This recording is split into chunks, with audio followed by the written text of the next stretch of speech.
Welcome to the Open Forum in the Villages, Florida podcast. In this show we talk to leaders in the community, leaders of clubs and interesting folks who live here in the Villages, to give perspectives of what is happening here in the Villages, Florida. We are a listener-supported podcast. How can you support our podcast? This is Mike Roth, and listeners, I'm thrilled to share with you this podcast, which is my passion project for you. This podcast brings me joy, brings you knowledge, inspiration, and a lot of things that people need to know about the Villages and the people that are living here and what's actually going on. Creating this podcast is a labor of love, even though it demands more time than I can easily spare. But hey, time isn't something we can buy back, right? Now, here's where you come in, the unsung heroes and heroines. You can help us keep the podcast alive and thriving. How? By becoming a supporter. There are two simple ways that you can support us. The first is a small monthly donation. Visit our podcast website, openforuminthevillagesflorida.com, and click on the black supporter box. Even a small $3 to $10 a month donation makes a difference. And guess what? You can cancel anytime, no strings attached. The second way that you can contribute to the podcast is by making a purchase of an Amazon product at Amazon standard prices, and we are paid a small commission on each purchase as an Amazon affiliate. That way there's no extra money out of your pocket, but you are supporting the podcast. Check every week because we're going to be adding new Amazon products that you can buy and support the podcast with. Thank you. And your support means the world to us. Stay curious, stay inspired, and keep those headphones on. This is Mike Roth on Open Forum in the Villages. Today I'm here with Chad Richardson. Say hi, Chad. Hi, Mike. And today we're going to be talking about Chad's new movie, Bad Senator. Chad, that's an interesting title for a movie in an election season. How did you come up with the title? Yeah, it is an interesting title. And what's more interesting is it has nothing to do with politics, is what's ironic about the movie. But it is a story about a retired narcissist senator who is he realizes that for all his awards and popularity and meeting the president and everything else, that he's nearing the end of his life, and he realizes he has nothing. He's lost the love of his life. He's lost respect to his only child. And he has one friend by default, a disgruntled Marine neighbor that he hangs out with because nobody will be around him. We came up with Bad Senator just because you say it and people don't forget it. It just sticks. It's got a high stickiness. You know, I really love that Marine character. He has a broad face. A great actor. He's an amazing individual. And I'll tell more about Rob more, but as we tell the story, but the amount of commitment that these actors, it was just incredible how much they got into the roles. So it was heartwarming. Did they both do their own stunts? There is a stunt in the movie. And what's interesting is Vanessa Neff, who played Iris, we had a stunt in the movie and she was all in. I'll do it. I'm in. And we're like, can't do that stunt, unfortunately. We can't lose you during our filming, but they were game for anything. So it was wonderful. I thought some of the stunts in the golf cart. You know what I'm talking about. Right. I don't want to spoil up for any people who haven't seen it yet, but yeah, she wanted to do that stunt. She was all in, and she's just incredible. Yeah. Yeah. He had a cast of very interesting characters, and it was very believable. I'll say this about Rob, since we're talking about it. The original script had the character of Jocko Stone as a disgruntled Marine who lost his leg in combat, which we've seen over and over again with our young soldiers and terrible things that have happened to them. And he was very disgruntled with how he was treated post being in service. And when we picked Rob for the role, it turns out that Rob has a very serious injury. And in the spirit of committing to this movie, he said, I'm open to revealing my wound, and part of my personal story is part of this journey. And it meant the world to us. It was unbelievable that he was allowed us to do this. And it was a very tough thing to film. When we film that, when you see those emotions, when we do the reveal in the movie, those aren't fake. We had a skeleton crew that were getting emotional in the other room watching it. It was a tough scene for Rob to do, but that's the level of commitment that these actors brought to the table. And it was incredible. You had a good cast of actors, and the surroundings were really good. Why don't you tell our listeners why you decided to shoot the film where you did? Yeah, it's a good question. My dad has passed away, but my parents have lived near the Villages at the Del Webb retirement community for over 20 years. And we've been going to the Villages for 25 years. And our personal experiences, we absolutely love it. We love everything about the Villages. We love what it represents. And over the years, I've watched these amazing moments with senior citizens, these moments of tenderness, these moments of togetherness. Like in one of the groups in our movie is called the Widow Group. And the Widow Group gets together, has a few beers, maybe a few too many, and they console each other, and they welcome new members on a regular basis. That's a real group. That's not you. What you saw in the movie was the actual Widow Group that does that. And you want to see beautiful, tender moments, then join that group and see we address this in the movie, and we're all going to see the end of our life one day and see the end of our loved ones if we're alive. And there's no win. There's no win in this, because if you're with a loved one and you lose them, it's horrible. It's very tragic. And, you're talking about a lifetime with somebody. And then the other flip of the coin, if you're alone, how horrible is that to live and die alone? So there's no easy answer. And what we try to address is death with grace, with beauty, with celebrating a life well lived. And that's what we tried to focus on. And we tried to express that in the movie. I was surprised when one of your key characters died in the movie. Yeah. And what I wanted that character to live. The first 3 years of the screenplay, that character lived. But one of the magical things that happens to a writer is when you get in the zone, when you get in the moment, the characters start writing their own story. And then you're just writing as fast as you can to keep up with what the characters are telling you. So that character just kept pushing towards that end. And I hope we did a good job with it. I know the actors gave it their all. Obviously, you saw it. It was interesting the way you brought that character into the movie. Yeah. It reminded me of another movie, Grumpy Old Men. That's a great movie. Yeah. A good comp. I enjoyed that movie. Yeah, there was just a stage play of the Grumpy Old Men musical. Right, yeah. And it was quite good. I always go back to Walter Matthau and Jack Lemmon, were one of my favorites growing up. And I'm 58, and they're a little older than I am. But that's the classics that we tried, that energy, that spirit, that camaraderie. I really enjoyed that. So you wrote the whole movie yourself? Yes. It took you 3 years to write the movie? What happened, and I didn't even realize this until I had one of the screenings. We had a Q&A after one of the screenings at the Orange Blossom Opry, was I actually started writing it when my father died. And I didn't even know he passed away 6 years ago, and I didn't realize it. I guess I buried it and didn't want to face it.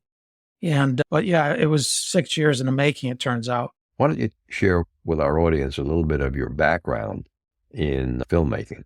I grew up loving writing. I absolutely loved it. I wrote in high school. I wrote in college. However, I grew up in a public service generational family. My father was a police officer. We're all police, fire, military. My brother snatched up firefighter before I could. So he never worked for a living, to be honest with you. So he did 25 years of nothing. But that left me to be the police officer, follow the line. So I did 25 years as a Metro Detroit police officer. And we have 6 kids. So writing during my career and raising 6 children, I don't have that right. I really don't. We're too busy with doing what we're supposed to do as parents. Mm-hmm. And when I retired in 2013, the moment I retired, I started writing. And I wrote 3 novels. I started off with 3 novels. I wrote 4, but I'm not going to share the first one because it's so bad. But I worked hard and I wrote, it's called Jolly Jane. It's a police thriller. And that was followed with the Greeley Chronicles, which is the second in the police thriller, which I got great reviews. And then I wrote a family drama called Iris Valley, and that got great reviews.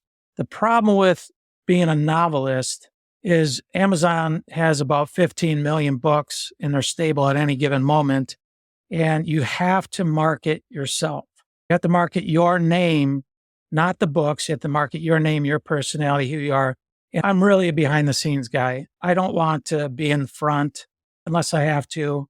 I want to be behind the camera. So I moved away from that, and I quickly fell in love with screenwriting And I've been screenwriting for about 9 years now. Have any of your other writing efforts resulted in screen time? Yeah, that's a great question. What you find out in Hollywood is it's one in a million. And so I've been to Hollywood. I pitched in Hollywood. I had a Hollywood agent. I've almost closed on several deals. And then something always stops it. It's any number of things, but at the end of the day, you just get no after no. And I hate to say this, but I think it came to a halting crash for me. And I think you have to understand where I come from. I came from a long line of proud police officers. We took great pride in serving the public. We weren't abusive. We were the officers that you want to come to your house because we solved problems. We helped people. We took pride in that. And that's what we do. And I had a really great script that was in the final stages of sale. And my agent at the time asked me to take my name off the script. And I said, yeah, I can't do that because that's my parents' name. That's my grandfather's name. And her quote was that unfortunately, nobody in Hollywood is going to buy a script from a white cop from Detroit. And she said, I'm sorry, but everybody hates the police. I'm laughing so hard because I had a business in Los Angeles for 15 years. And while I was there, I had such trouble with the few clients that we had in the Hollywood area and community that I totally redlined them. And I said to my staff, we're no longer going to service Hollywood. There was too much craziness. I think the blatant statements like that, there's the reverse discrimination. It's unfortunate. But on a positive note, that's when I said to my wife and I said, why don't I'm ready. I have scripts that can be produced. I believe in them. And my favorite script is Bad Senator. And why don't we look for investors on our own and let's just make this. And during the last 10 years, not only did I write, and I failed to mention this, is that I've been working in the movie industry in any capacity, whether it's a background actor, a grip, an intern, anything I could get a job in the industry. And so I've been on multiple television and movie sets and just learning the craft. And I'm not afraid to talk to anybody. I'll be sitting with Kiefer Sutherland doing a scene, and during in between takes, I'll start picking his brain because I want to know. And after 10 years of doing that, and I'm a researcher by nature, we felt we were ready. And we built a beautiful, competent production team. We were able to secure funding for the movie. And one of the caveats that I had, which did cost us quite a bit of money, was I wanted to film down at the Villages. It's a lot cheaper. I'm in Atlanta. It's a lot cheaper to film here. We wanted to film there. So that's where the story originated. Just love the area. And we didn't get to film inside the Villages. And our understanding from the Villages staff was they had a filmmaker come in that really did a poor job of representing their community. And we tried to explain that we're not those people. We will never be those people. We're completely transparent. We offered to have them okay our script, and we just couldn't get in the front door. So we filmed around the Villages. What was amazing thing is word spread about our story. I actually posted the screenplay in social circles down there, and we ended up having over 200 senior citizens contact us, said, we love the story. We want to be a part of this any way we can. So we had some great people from the Villages that stepped up and offered their homes, food. We were fed amazing. We had just some amazing meals. We had Karen was one of our retiree chefs that, oh my gosh, she was incredible. But so we had this amazing support. People were out in droves every single day, and it makes the movie look much bigger. It makes our movie look like a multi-million-dollar movie instead of the budget we had. So we can never thank the people down there enough for us gambling and coming down there and them saying, okay, we're going to help you out. We're going to help you make this movie that tells such a beautiful story about this troubled family. So in round numbers, what was the production cost to get the movie from script? Yeah, it was around $200,000. I don't really want to add up the total yet. Okay. Dealing with the that. Hollywood level movie, okay, Yeah. 2 hours and 16 odd minutes. That's a very low budget. Well, we had one of the people I interned with was New Zealand Sun Productions, and that's a family team that I heard about. And Sean, the dad, has been in the business for over 30 years. He was actually Mel Brooks' assistant back in the day. Mm-hmm. And I went on intern with them, and he said, come on out. I'm going to teach you everything there is I know about filmmaking. And you can ask me any question as long as we're not action. I'm going to help you out. He goes, but I want to make this clear.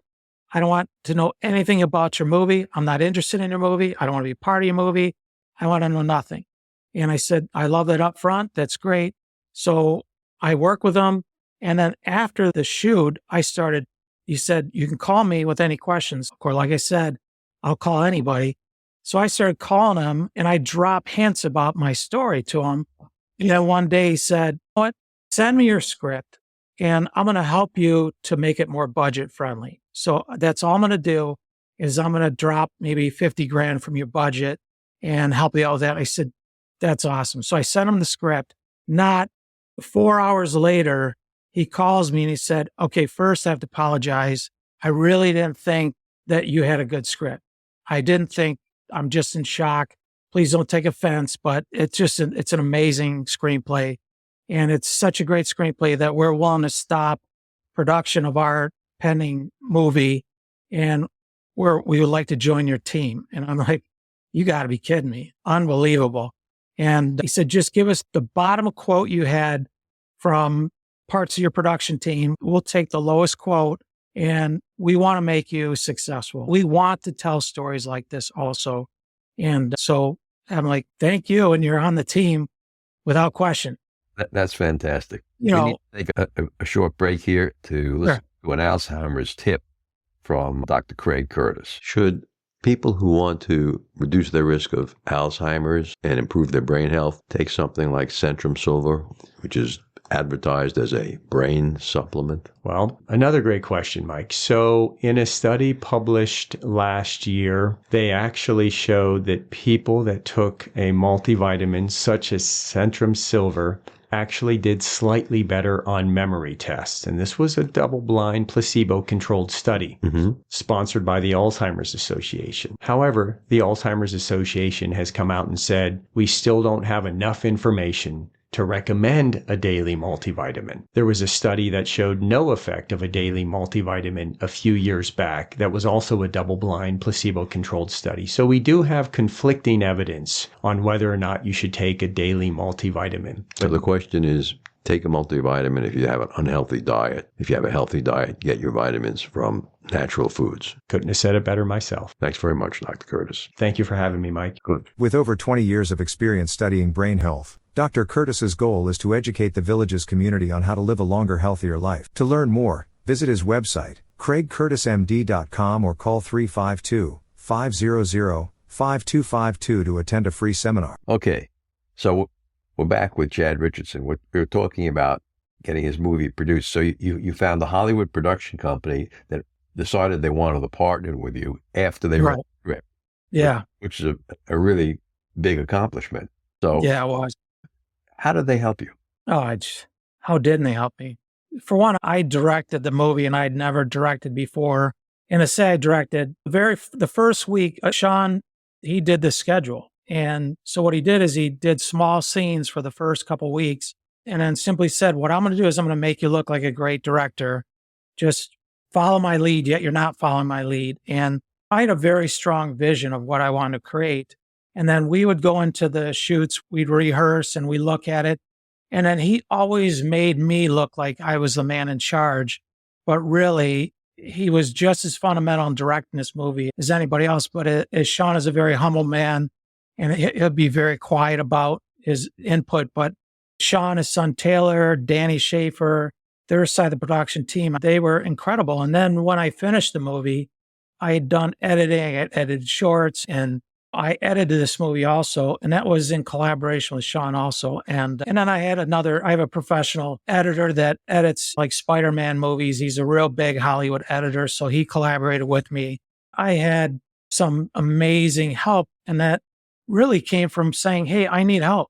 I want to make this. I have this vision. I have a wonderful story I want to tell. I want to help people deal with life and death and tell this family story. And it really just resonated, and people just volunteered. and said, I'll help you. I want to see this story. We have high hopes that people will watch this movie. The big meeting had the first day where we had the whole cast and crew. I gave a big speech and I said, it sounds pompous. It sounds grand, but I would love for people to leave this movie theater and call a loved one they haven't talked to in 20 years and say, hey, I miss you. Can we talk? Life's too short. Can we talk and get together? Yeah, it's a great ending. I'm not going to reveal it. Yeah, thank you. It's a grand thing we're hoping for, but if we can get people to connect, then we did our job. Are you planning on taking the film to any of the film festivals? No, the problem with film festivals is obviously one is getting in, which I think we'd get in a few, is the cost, is the lack of guarantees now for indie films to attract a distributor. So we've already signed with a distributor. We're expecting worldwide distribution with at least 5 different streamers in the next couple months. So we're off and running, but we're not shown anywhere yet, or it should be coming up pretty soon though. Is it a pay-per-view movie? We have Amazon has signed up so far, licensed us, Roku, OTT, which is they're in itself a aggregate distributor. So they take the movie and they license it across their platforms. And I don't even know all the ones they do. But right now it's the impatient game. We've been waiting over 4 months now for the movie to come out, and we have no control over that. A fear we have is it won't come out till election season. So when it's not a political movie. You never know in this kind of election cycle. Are there going to be any opportunities for folks here in the villages to see the movie before has its public release? Yeah, we hope to partner with, as you were talking, with a friend of yours and possibly show it down at the villages. We love to show at the villages. So you have the rights to do that yourself? Absolutely. So it was a dream come true for me. So we filmed at the Orange Blossom Opry. I highly recommend that to everybody down there. We've been going to the Orange Blossom Opry over 20 years. And another great story is I had to shoot there. My father's a very strict man and didn't really show much emotion. And my dad actually danced at the Orange Blossom Opry more than once, which was quite an adventure in itself. Yeah. We have some amazing memories. And I went to Roger and Heather Byers at the Opry, and I tried to have a meeting with them for months. I went there in person several times. I called, I emailed, and finally Roger calls me and he says, hey, are you Chad Richardson? Yes. He goes, can you please stop calling me? And I said, no, I can't. I go, listen, if you give me 5 minutes to tell you this story and you say no, then I'll stop. But I really want to film at your theater. And so that led to a meeting in person, another meeting, and they fell in love with it. They fell in love with the story and they opened their arms to us. Bobby Randall was incredible.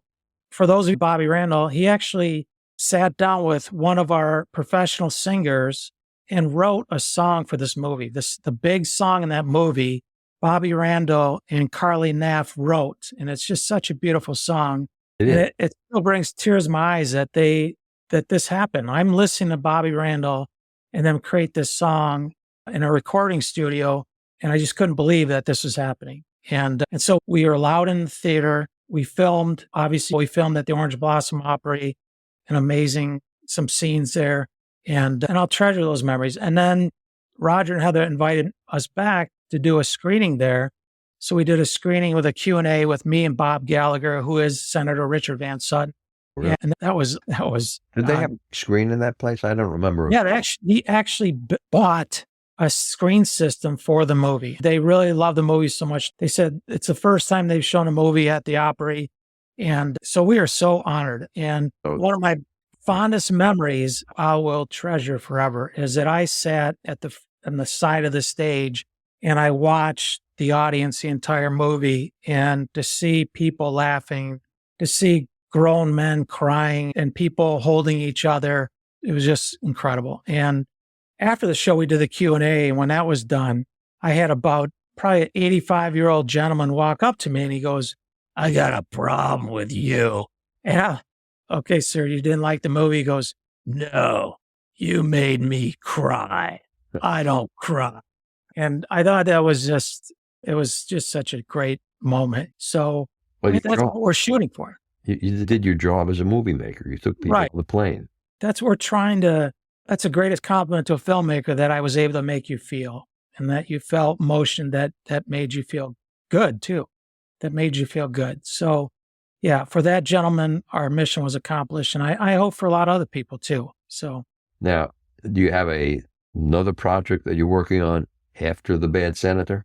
I'm working on and I just love this story so much, a faith-based movie about a priest, a cop, and a soldier, and how these three tormented souls come together and basically save each other through God's word. So it's a very faith-based one. We're trying to track funding right now for it. I would love to do the movie. It's another one that, if you don't cry, I'd be shocked.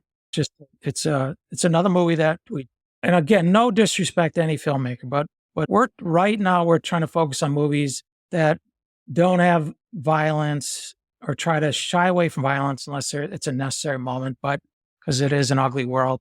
But we're trying to do movies with a message that will bring people together. And I'm talking about people from all walks of life. I was raised, you treat people the way you'd like to be treated. There was no racism or discrimination. There was none of that growing up. We grew up in Detroit, and you'd be surprised. There was nothing on the radar. My parents didn't raise us that way. And we try to raise our children that way. And I think there needs to be more of that. Less hate, more acceptance. So Good. And if someone wants to get a hold of you, is there an email address that they can use to send? yeah, absolutely. Directly to me is Chad W. Richardson at yahoo.com. You can always check out our website, which is shadowdreamworksllc.com. And that'll tell you what we're working on right now and you can get the movie trailer for Bad Senators on there and other information too. That trailer is phenomenal, just phenomenal. Oh, thank you. I had to work with another editor on that, and that's the worst thing I've ever experienced in my life. I don't ever want to do a trailer again. It's hard. It's hard to encapsulate a movie into 2 minutes. Yeah, but it came out phenomenal. Thank you very I've much. seen the preview up at the Spruce Creek, and I wasn't expecting anything phenomenal out of the trailer, but I was surprised and pleased by the trailer. And then when I saw the finished product, the 2-hour movie, I said, wow, that's pretty good. Yeah, thank you very much. Thank you, Mike. Really like that. Any other final words for our listeners, Chad? I hope they go see it. I hope they push to get the movie in the villages. And we love to shoot there again, and we love to shoot at the villages. I do have an outline. I am working on Bad Senator 2. I have the story. I would love to come down there. Back to the Yeah, village? at the end of the day, we have to make money. At the end of the day, no matter what we do, we still have to make money. So if we can make enough money, it would justify coming back down there, and we would love to film there. I'm ready to go. Ready to go right now. So Let's hope that Mr. Morris listens to this podcast. I hope so. I'll meet him anytime. Name it, I'll be down there. Great. Thanks a lot, Chad. All right, great. Thank you so much, Mike. Remember, our next episode will be released next Friday at 9 a.m. Should you want to become a major supporter of the show or have questions, please contact us at mike@rothvoice.com. This is a shout out for supporters Tweet Coleman, Ed Williams, and major supporter Dr. Craig Curtis at K2 in the Villages. We will be hearing more from Dr. Curtis with short Alzheimer's tips each week. If you know someone who should be on the show, contact us at mike@rothvoice.com. We thank everyone for listening to the show. The content of the show is copyrighted by Roth Voice 2024, all rights reserved.